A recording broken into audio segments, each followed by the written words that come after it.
tin के थरिया है गे माई की रात भरा ढानर ढानर कर है गे माई की न खरब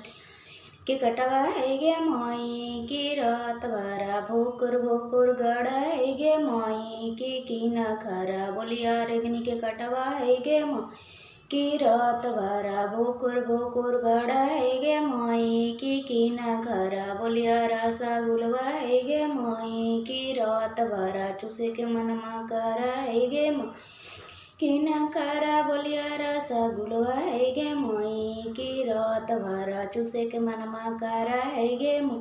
के सासू जी के बोलिया टिन के थरिया है गे माई की नाना दो के बोलिया रगनी के कटवा है गे माई की रात भरा भूकुर भूकुर गड़ा है गे माई की स्वामी जी के बोलिया रसा गुलवा है गे माई की